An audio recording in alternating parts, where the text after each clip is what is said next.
ያስቸግረኛል ብዙ ጊዜ ፕሪቪየንት የሚባል በእንግሊዘኛው ፕሪቬኒየንት የሚባል ግሬስ ነው የሚሉት። ይሄም ቀዳሚ ጸጋ የምንለው ነው። እግዚአብሔር ለሰው ልጆች የሰው ልጅ የመምረጥ ጸጋ አለው፣ የመምረጥ ችሎታ አለው፣ ፍሪደም አለው።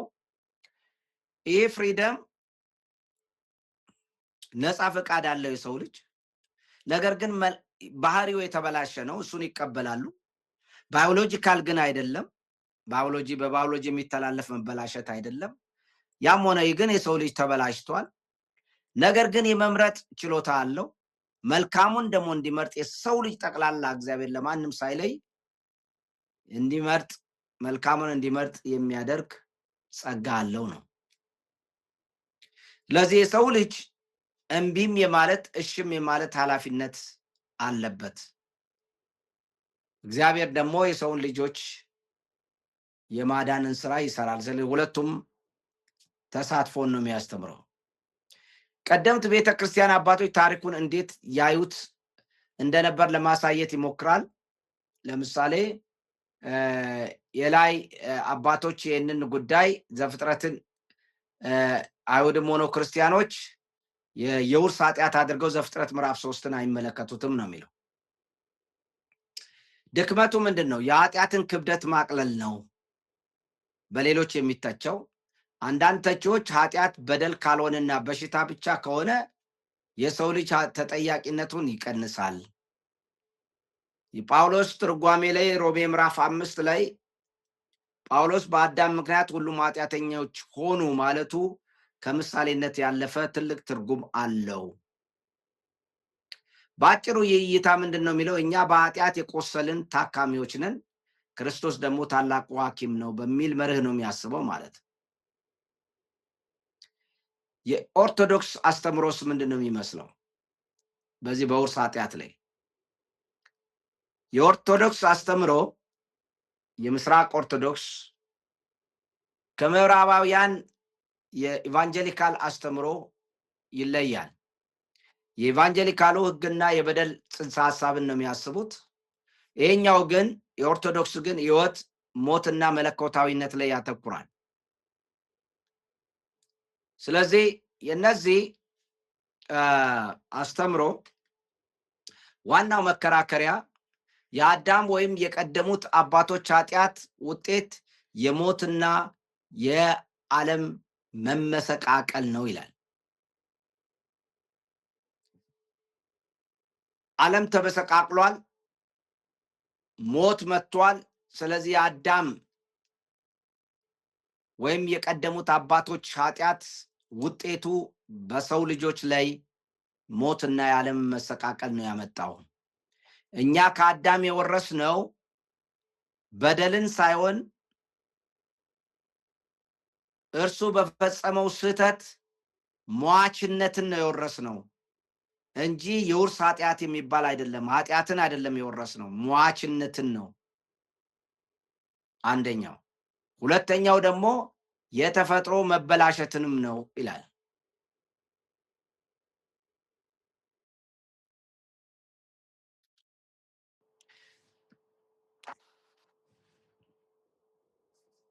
ይህ እይታ የሚከተለው ከተፈጥሮ ወደ መለኮታዊነትን ነው።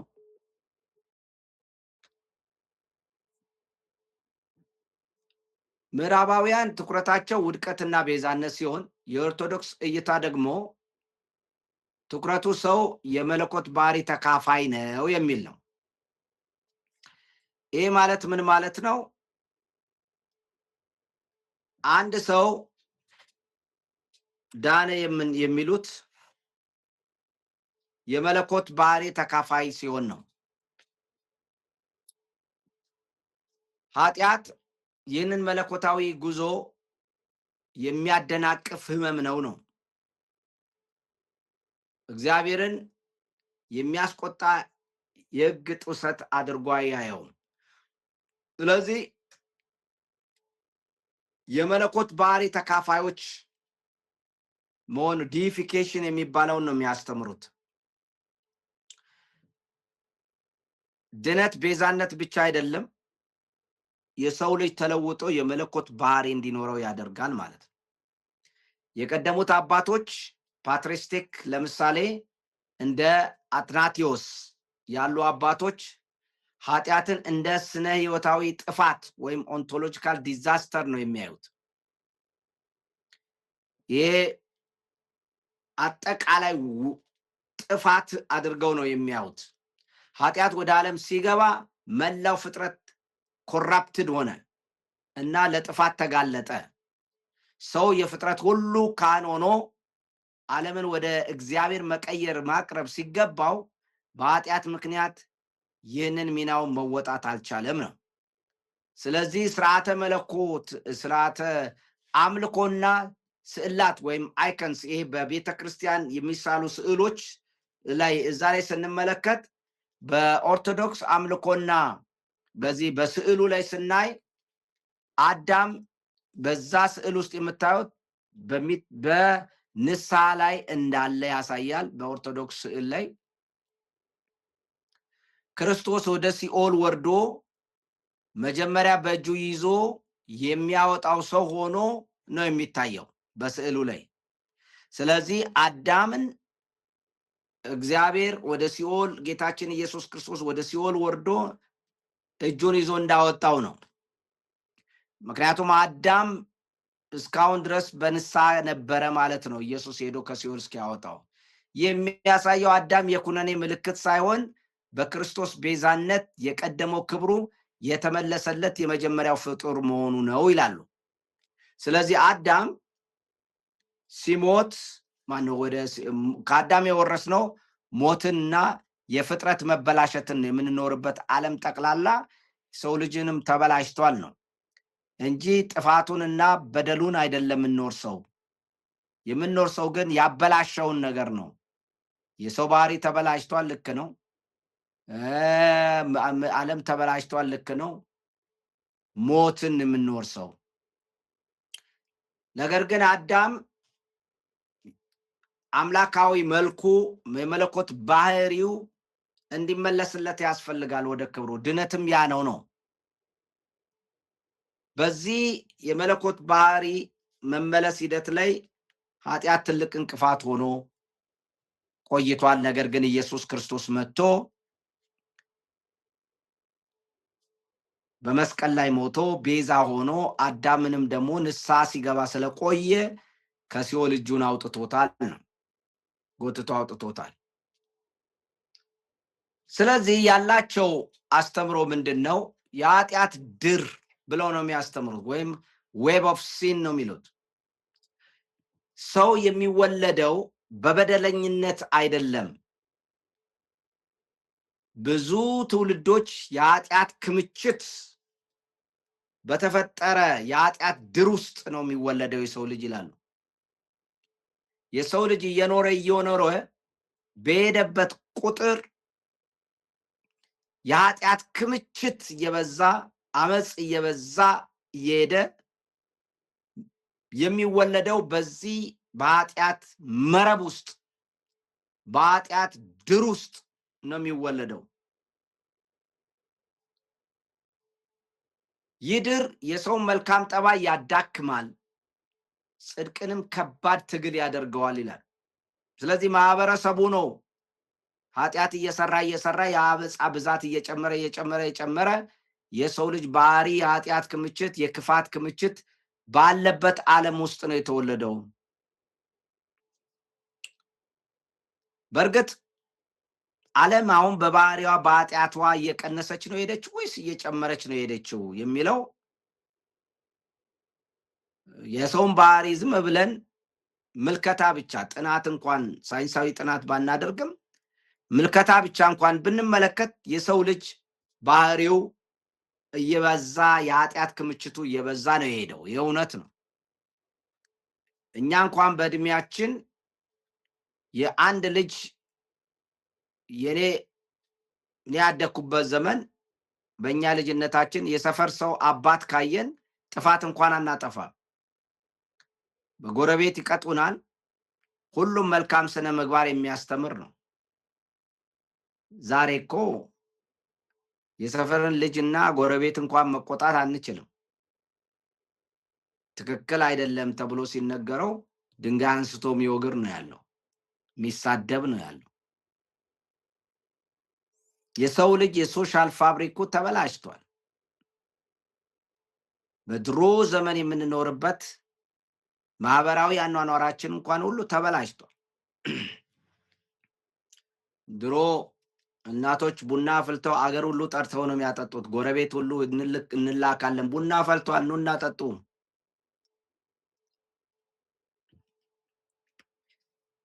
ያ ማህበራዊ ነገር መልካም ነገር ማድረግ እንኳን ጠፍቷል። ከዛም በበለጠ ምድር እየተበላሸች ነው ሄደችው። የሚወለዱ ልጆች በዚህ ውስጥ ነው የሚወለዱት ነው የሚለው የኦርቶዶክስ ትምህርት። በዚህ መረብ ውስጥ ይወለዳሉ። ይሄ ደግሞ ከፍተኛ ጽድቅን ለማድረግ ከባድ አድርጎታል። የምንወርሰው አዳም የፈጠረውን የሞት አትሞስፈር ነው፣ የሞት ድባብ ነው፣ የሞት መንግስትን ነው የሚል ነው። ስለዚህ ድነት ለነሱ እንደ ቴዎሲስ ነው። ቴዎሲስ ማለት ከአንድ ህጋዊ ቅጣት መዳን ብቻ ሳይሆን ከጥፋት ኃጢአት አጥፍታል፣ በድላል፣ ስለዚህ ለዚህ ልትቀጣ ነበረ፣ ለዚህ ለሰራው ኃጢአት ቅጣት ይገባል፣ ይህንን እኩል ቅጣት ይገባል የሚለው ሳይሆን ከቅጣት መዳን ሳይሆን ወደ መለኮት መሆን መቀየር ነው መዳን። ወይም ሰው ወደ እግዚአብሔር አምሳያነት ተመልሶ መምጣት ነው ድነት። ለኦርቶዶክሳውያን ወደ እግዚአብሔር አምሳያነት ተመልሶ መምጣት የፍጥረት ሁሉ ካህን ሆኖ የሚሾምበት ሂደት ነው ይላሉ። ሰው ተመልሶ ፍጥረትን የሚገዛበት፣ ተመልሶ ካህን የሚሆንበት፣ ተመልሶ የእግዚአብሔር አምሳያ የሚሆንበት ነው እንጂ ድነት ዝም ብሎ የቅጣት ብቻ ከቅጣት መዳን አይደለም ነው፣ ከቅጣት ማምለጥ ብቻ አይደለም ይላሉ። ስለዚህ ክርስቶስ ሰው የሆነው እኛን አምላክ ወይም መለኮታዊ ባህሪ ተካፋይ ለማድረግ ነው የሚል ጠንካራ እምነት አላቸው። የዚህ እይታ ጠንካራና ደካማ ጎኑን ስንመለከት ተስፋ የሚሰጥ ነው። ድነት ከግል መዳን ባለፈ ለመላው ፍጥረት ነፃነትን የሚያመጣ ለውጥን የሚያመጣ መሆኑን ይረዳሉ። ክርስቶስን ማዕከል ማድረጉ ነው። ክርስቶስ መጥቶ የሰውን ተፈጥሮ ከአዳም ካመጣው ሞት ፈውሶ ወደ መለኮታዊ ክብር ከፍ እንደሚያደርገው ነው የሚያስተምረው። ሌላው የእግዚአብሔር ፍቅር ነው። እግዚአብሔር እንደ ጨካኝ ፈራጅ ሳይሆን የሚያሳየው እንደ አፍቃሪ ሐኪም ነው የሚያሳየው ማለት ነው። ነገር ግን ድክመቶቹ ምንድነው? የበደልን ክብደት መቀነስ ነው። በደል አይተላለፍም የሚለው አቋም ኃጢአት በእግዚአብሔር ፊት ያለውን ከባድ ሕጋዊ ተጠያቂነትን ዝቅ ያደርጋል። አትቀጣም አይነት ነገር ነው። ሊያቃልል ይችላል የሚል ግምት አለ። የጳውሎስ ትምህርት ሐዋርያው ጳውሎስ በሮሜ መጽሐፍ ላይ ስለ ጽድቅና ኩነኔ የሚጠቀምባቸውን ሕጋዊ ቃላቶች ሌጋል ተርምስ አይጠቀምም። በአጭሩ የዚህ አስተምሮ ምንድን ነው? ኃጢአት ሞት ነው፣ ድነት ደግሞ መለኮታዊ ሕይወት ነው። ስለዚህ የጥንት የውርስ ኃጢአት ትምህርት ከፍርድ ቤት ክርክር አውጥተው ወደ ሕይወት መታደስና ወደ መለኮታዊ አንድነትን ያመራል ማለት ነው። በመጨረሻ የምናየው ይሄ ዳግም መታሰብ ነው። ዳግም እንደገና ማየት፣ ሪቫይዝ ማድረግ፣ ሪኮንሲቭ ማድረግ፣ እንደገና ዳግም ማሰብን። ይሄ ደግሞ አብዛኛውን ኃጢአት ኦሪጂናል ሲን ትምህርት ዘመናዊ ሳይንስና በሰው ልጆች ጥናት ላይ የተመሰረተ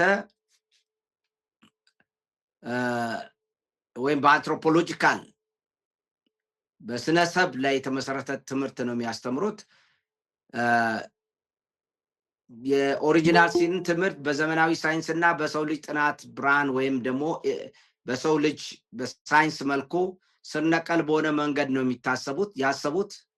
ስለዚህ ዋናው ምንድነው? የጥንት አብሶ ወይንም ደግሞ የምንለው ይሄ የኦሪጂናል ሲን የምንለው ወይም ደግሞ የውርስ ኃጢአት የምንለው ሚስጥር አይደለም። ይልቁንም በታሪክ ውስጥ የተወሰነ ዘመን የነበሩ ሰዎች ለሰው ልጆች ክፋት የሰጡት ስም ነው፣ ማብራሪያ ነው ብለው ነው የሚያምኑት። ስለዚህ መጽሐፍ ቅዱሳዊ አተረጓጎማቸው መጽሐፍ ቅዱስ ስለ ኃጢአት ብዙ ሀሳቦች ቢኖሩትም የተሟላ ግን ስለ ከዘር ወደ ዘር ወይም ደግሞ ስለ ውርስ ኃጢአት የሚናገር ዶክትሪን የለውም ይላል። ስለዚህ በአዲስ ኪዳን ውስጥ ዋነኛው ኃጢአት ተብሎ የሚጠቀሰው የአንድ ወገን የበላይነት ወይም ልዩ መብት፣ ለምሳሌ ገላትያ 3:28 አይሁዳዊ ወይም የግሪክ ሰው የለም የሚባለው ነው ይላል። እነዚህ እንኳን ብዙ አስተማማኝ አይደሉም። ወደ ሌላ እንሂድና እንጨርስ። በአጠቃላይ የተለያዩ አመለካከቶችን ላሳያችሁና በዚህ ሰንጠረዥ ላይ ስንመለከት የችግሩ ምንጭ አውግስቲናውያኖች የአዳም ታሪክ በደል ነው ይላሉ። ታሪክ ነው ብሎ ዘፍጥረት ላይ ይጠቀማሉ። ያን ታሪክ ነው፣ እውነተኛ ነው። የአዳም ውድቀት ይላሉ። መጠነኛው ሪፎርም ተመሳሳይ ናቸው። ዌስሌያናውያን ደግሞ ፓተርን ነው፣ አዳም ምሳሌ ነው እንጂ የውድቀት ምንጭ አይደለም ነው የሚሉት። ኦርቶዶክሳውያን ደግሞ አዳም ያመጣብን ሞት ነው እንጂ ኃጢአት ራሱ ከሞት ጋር የተያያዘ ነው ነው የሚሉት። ይሄኛው ደግሞ ማህበራዊ የዘመኑ ደግሞ ዘመናዊው ደግሞ ማህበራዊ መዋቅርና ጭቆናን ነው የሚናገረው ነው የሚሉት። ስለ ውርስ ኃጢአት በተፈጥሯችን መጣ ይላል አውግስቲኒያኖች እና ህጋዊ በደል ይላሉ። መጠነኛ መሻሻል ያደረጉት ደግሞ ከአውግስቲኒያን የተበላሸ ተፈጥሮ ብቻ ነው እንጂ በደል አይደለም ይላሉ። ዌስሌያናውያኖች ደግሞ በቃ እንደ በሽታ ነው ይላሉ። ኦርቶዶክስ ግን ሟችነት ነው ይላሉ፣ የወረስ ነው። የእግዚአብሔር ሚና ለአውግስቲኒያኖች ጻድቅ ፈራጅ ነው። በትንሹ የተሻሻሉት አውግስቲኒያንን አስተሳሰብ የሚቀበሉት ደግሞ ጻድቅ ፈራጅ ነው ይላሉ። ለዌስሊያን አፍቃሪ ሐኪም ነው። ለኦርቶዶክሳውያን ደግሞ ሕይወት ሰጪ ነው። ይሄ ደግሞ ለዘመናዊው ደግሞ ማህበረሰብን ለመቀየር የለውጥ መንፈስ ነው ይላሉ። የሰው ኃላፊነትን በተመለከተ አውግስቲኒያኖች በአዳም ውስጥ በደለኛ ነው ሰው፣ የተሻሻለው ግን በገዛ ኃጢአቱ ብቻ በደለኛ ነው እንጂ ዝም ብሎ እንደ በደለኛ ሕፃንም እንደ በደለኛ አይቆጠርም ነው። ዌስሌያናውያኖች ደግሞ ለጸጋ ምላሽ መስጠት ነፃነት አለው ይላሉ። የሰው ልጅ ተጠያቂ ነው ነው። ኦርቶዶክሳውያን ግን ከሞት ወደ ሕይወት የመመለስ ትግል ነው የሰው ልጅ የሚል ነው። የድነት ፍሬ ጽድቅ መቆጠር ነው። አውግስቲኒያኖች ተፈጥሮ መታደስ ነው የተሻሻለው። ዌስሊያኖች ፈውስ ነው የሚያስፈልግህ። ኦርቶዶክሶች ደግሞ መለኮታዊ መሆን ነው የሚያስፈልገው፣ ወደ መለኮት መቀየር ነው ድነት። ሌሎቹ ደግሞ እውነተኛ ሕይወት ነው ነው የሚሉት። ምንድነው ተመሳሳይ የሚያደርጋቸው?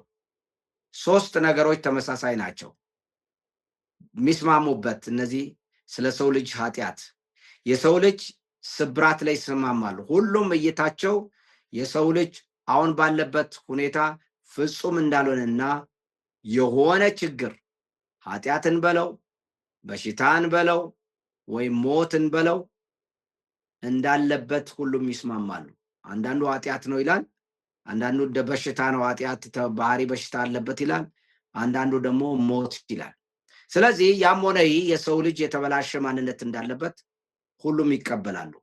በሁለተኛ ደረጃ የሰው ልጅ በራሱ አለመቻሉን ይረዳሉ። ሁሉም ማለት ሰው በራሱ ጥረት ብቻ ያለ መለኮታዊ ጣልቃ ገብነት ከዚህ ሁኔታው ነፃ ሊወጣ እንደማይችል ሁሉም ይስማማሉ።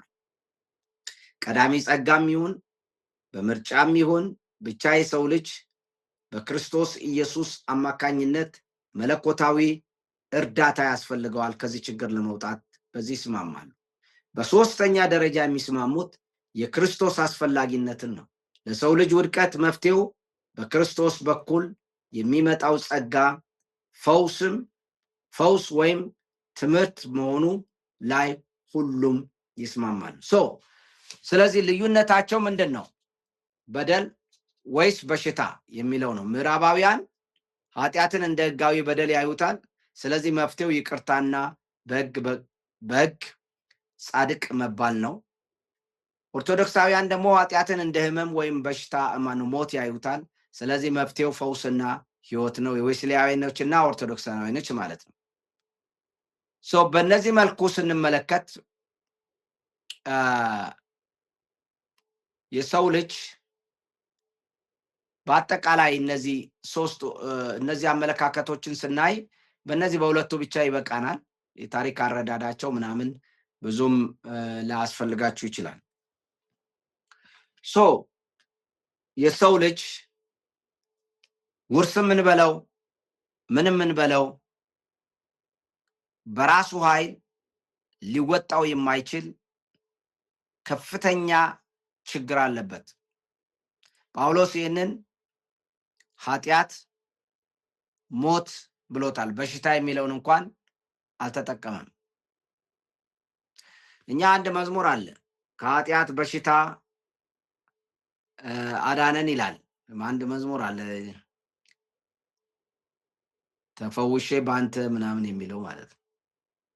ከኃጢአት በሽታ ተፈውሼ ባንተ። ኃጢአትን እንደ በሽታም ያዩታል ዘማሪዎች ማለት ነው። እና ፈውስ እንደ ዌስሊያኖች ፈውስን ያያሉ ማለት ነው። ድነት እንደ ፈውስ።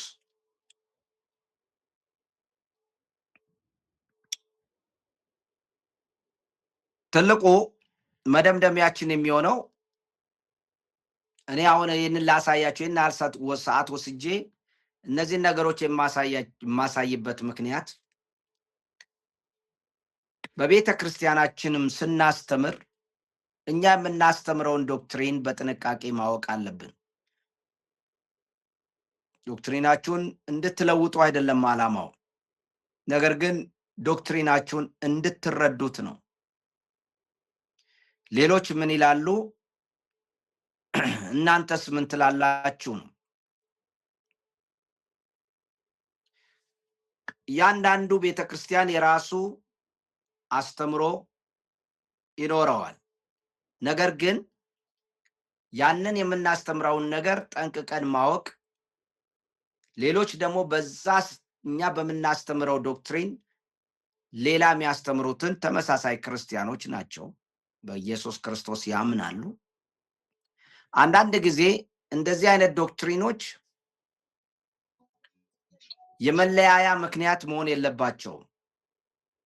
ምክንያቱም የተለያየ ሐሳብ ካለ በተወሰነ ደረጃ ሐሳቡ ግልጽ አይደለም ማለት ነው። ግልጽ በሆነ ሐሳብ ላይ ሁሉም አቋሙ አንድ አይነት ይሆናል። ሐሳቡና ትርጉሙ ግልጽ ካልሆነ ብዙውን ጊዜ የተለያየ እይታዎች ይኖራሉ። ይህን መሰረታዊ ነገር ማወቅ ጥሩ ነው።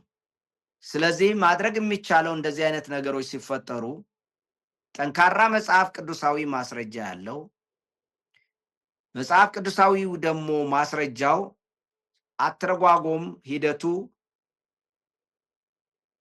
የስነ አፈታትን ሕግ ተጠቅሞ አውዱን፣ ሰዋሰውን፣ ታሪካዊ ዳራውን እና አጠቃላይ የመጽሐፍ ቅዱስን አስተምሮ ከግንዛቤ ውስጥ አስገብቶ ጠንካራ መረጃ የያዘውን አስተምሮ በተወሰነ ደረጃ የኛም ባይሆን ምናልባት ትክክለኛ ሊሆን ነው ብለን ልንቀበል እንችላለን። በቤተ ክርስቲያን ውስጥ ብዙ የምንለያይባቸው አስተምሮች አሉ። የጌታ እራት፣ ጥምቀት፣ የጌታ ምጽአት፣ ስለ ፍርድ፣ ስለ ድነት ባህሪ፣ እነዚህ የተለያዩ ምንነጋገርባቸው ርዕሰ ጉዳዮች አሉ።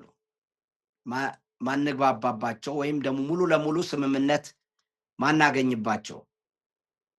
እነዚህ ነገሮች አንዳንዶቹ በትርጉም መጀመሪያ የሚተረጎመው ሰውዬ ላይ የተመሰረቱ ይሆናሉ። የሱኑ እየደገፉ እያስማሙ የመሄድ ጉዳይ ይኖራል።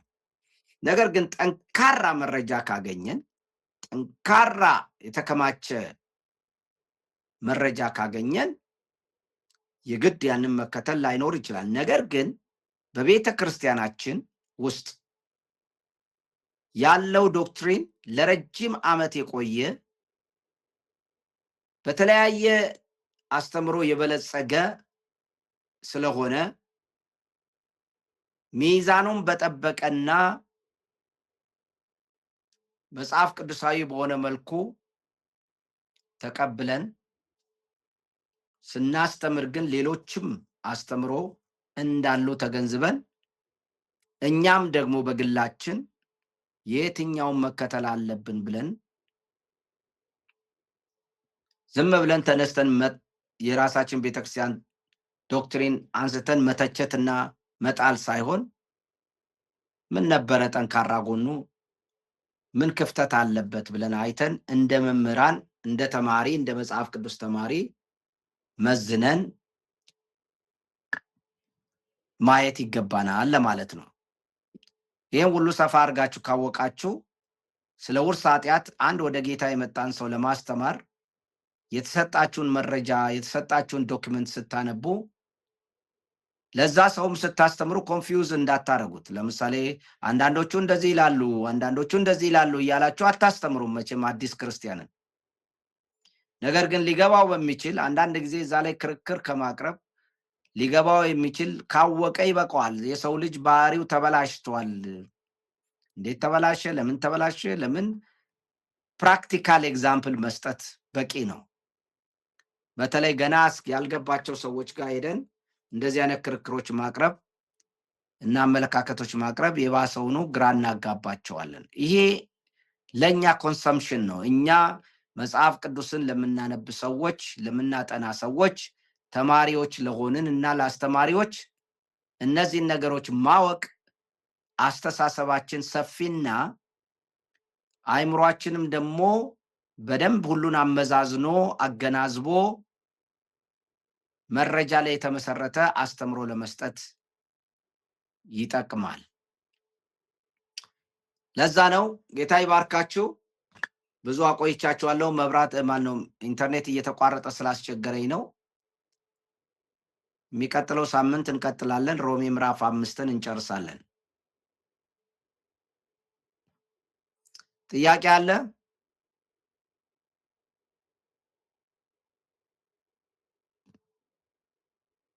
ታንክ ዩ። እንጸልያለን። ተባረኩ። እንጸልይ። ጌታ አምላካችን ሆይ በጌታ በኢየሱስ ክርስቶስ ስም እናመሰግናለን። አሁን በሕይወታችን ሙሉ ጌታ ሆይ ከፍተኛ ችግር እንዳለብን ያንን ችግራችን እንዴት እንደመነጨ መተንተን እንኳን ቢያቅተን የሰው ልጆች እየተሻሻሉ ሳይሆን እየተበላሹ እንደሄዱ ጭካኔና ክፋት እርስ በርሳቸው የሚጠላሉ እርስ በርሳቸው የሚበላሉ የሰው ልጆች እጅግ ከፍተኛ ችግር ውስጥ የተዘፈቁ እንደሆነ በምድራችን ላይ የምናየው እግዚአብሔር አባታችን ሆይ በቂ መረጃ ስለሆነ አንተ ታስፈልገናለህ። ማንም የሰው ልጅ በገዛ ኃይሉና አቅሙ ካለበት ችግርና በሽታ ካለበት ክፋትና የአመጽ ባህሪ ነፃ መውጣት አይችልም። አንተ ታስፈልገናለህ። እግዚአብሔር ልጅ ጌታችንና መድኃኒታችን ሆይ እያንዳንዱ ግለሰብ ዛሬ ጸልያለሁ የዓለም ችግር በሰው ልጆች የሚፈታ እንዳልሆነ፣ ነገር ግን ቤተክርስቲያን መጫወት ያለባትን ሚና እንድንጫወት በጌታ በኢየሱስ ክርስቶስ ስም እንጸልያለን። እንደ ቤተክርስቲያን እኛ ካህናት ሆነን ጳውሎስ እንዳለው እነሆ ፍጥረት ሁሉ ይቃትታል፣ የኛ መቃተት ግን ከፍጥረት ሁሉ ለየት ይላል። በእኛ የሚያድረው መንፈስ ቅዱስ እሱ ይቃትታል ስለ ፍጥረት። እኛም ደግሞ አብረን ከመንፈስ ቅዱስ ጋር እንቃትታለን እንዳለው እግዚአብሔር ልጅ ጌታችንና መድኃኒታችን ኢየሱስ ሆይ የእግዚአብሔርን ሐሳብና ፈቃድ በሚያቀው በመንፈስ ቅዱስ አማካኝነት ነፍሳችን እንድትቃትትና ይህንን ዓለም እግዚአብሔር አባታችን ሆይ ከኮራፕሽን ሊያድን የሚችለውን የወንጌልን እውነት በየስፍራው ማድረስ የምንችልበትን ጸጋ እንድሰጠን እንለምናለን።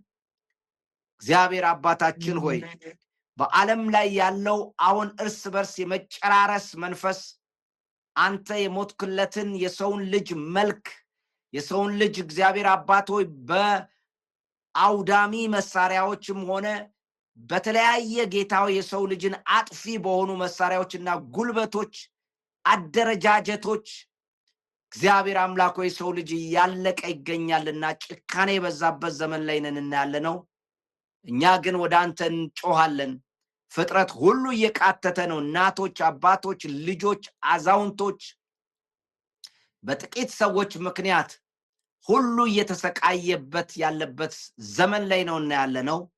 መንፈስ ቅዱስ ሆይ ዛሬ እንጸልያለን ለቤተ ክርስቲያን ጌታዊ እድል እንድሰጣትና መዳኛና መጠጊያ አፍቃሪና የሰው ልጆችን ምህረት የሚሰጣቸው የሚወዳቸው ካሉበትም ከምድርና ከሰማይ ከሚመጣው ቁጣ ሊያድናቸው የሚችለውን የናዝሬቱን ኢየሱስን እንድናቀርብላቸው እንድትረዳን እንለምናለን።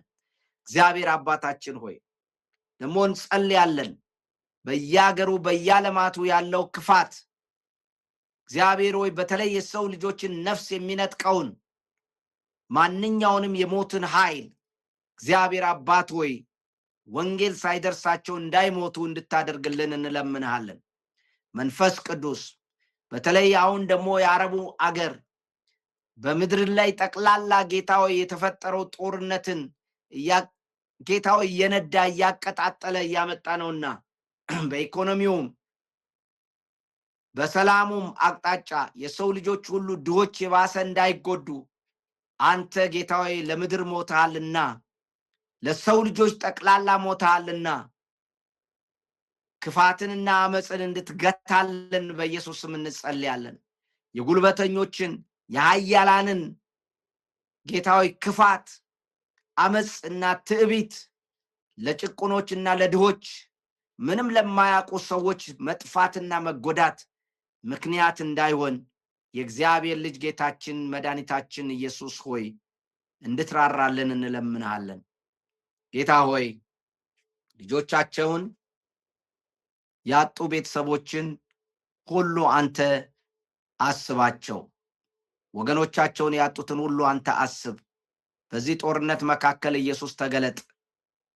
ያንዳንዱ አንተን የሚያቀበት መንገድ ላልፈለጉኝ ተገኘው እንዳልክ ላልፈለጉ ሰዎች ተገኝላቸው። ወደ ምስራቁ ሂድ፣ ወደ ምዕራቡ ሂድ፣ ወደ ምድራችንምና በጌታ በኢየሱስ ክርስቶስ ስም አሜን።